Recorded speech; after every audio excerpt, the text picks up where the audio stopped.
Hi മക്കളെ, അങ്ങനെ നമ്മൾ ആകാംക്ഷയോടെ കാത്തിരുന്ന നമ്മുടെ +2 ഓണം എക്സാമിൻ്റെ ടൈം ടേബിൾ വന്നിരിക്കുകയാണ്. എല്ലാ സ്കൂളിലും എല്ലാ വിദ്യാർത്ഥികൾക്കും ഒരേ ക്വസ്റ്റ്യൻ പേപ്പർ വെച്ചുകൊണ്ടല്ല എക്സാം എന്നുള്ള കാര്യം നമുക്ക് എല്ലാവർക്കും അറിയാം. പക്ഷേ കൃത്യമായിട്ടുള്ള ഒരൊറ്റ ടൈം ടേബിൾ ഫോളോ ചെയ്തുകൊണ്ടായിരിക്കും എല്ലാ സ്കൂളിലും +2 ഓണം എക്സാം ഉണ്ടായിരിക്കുക.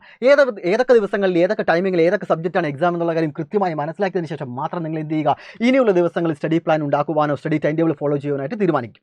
അപ്പോൾ ഏതൊക്കെ ദിവസങ്ങളാണ് എക്സാം എന്നും ഏതൊക്കെ ടൈമിലാണ് എക്സാം എന്നും ഓരോ സബ്ജക്റ്റിനും ഇടയ്ക്ക് എത്ര ദിവസങ്ങൾ പഠിക്കാനുള്ള ഗ്യാപ്പ് ഉണ്ട് എന്നും എല്ലാം കൃത്യമായി നമുക്ക് മനസ്സിലാക്കേണ്ടതുണ്ട്. ഒന്ന് വേഗം നമുക്ക് കണ്ണോടിച്ചു പോകാം. 4-ാം തീയതി മുതൽക്കാണ് നമ്മുടെ +2 ഓണം എക്സാം ആരംഭിക്കുന്നത്.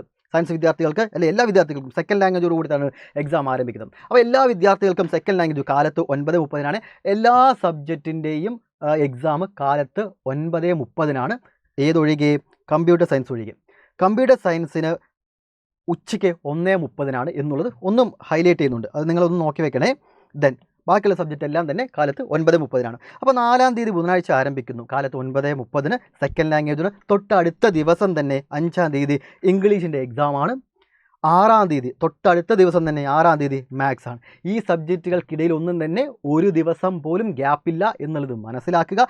അതിനുശേഷം സാറ്റർഡേ സൺഡേ ആണ്. ആ 2 ദിവസത്തിന് ശേഷം എന്താണ്, മൺഡേ ബയോളജിയാണ്. ബയോളജി സയൻസിലെ വിദ്യാർത്ഥികൾക്ക് ബയോളജിയും കമ്പ്യൂട്ടർ സയൻസ് വിദ്യാർത്ഥികൾ കമ്പ്യൂട്ടർ. അപ്പോൾ ബയോളജിയും കമ്പ്യൂട്ടറും ഒരേ ദിവസം വന്നിട്ടുണ്ട്.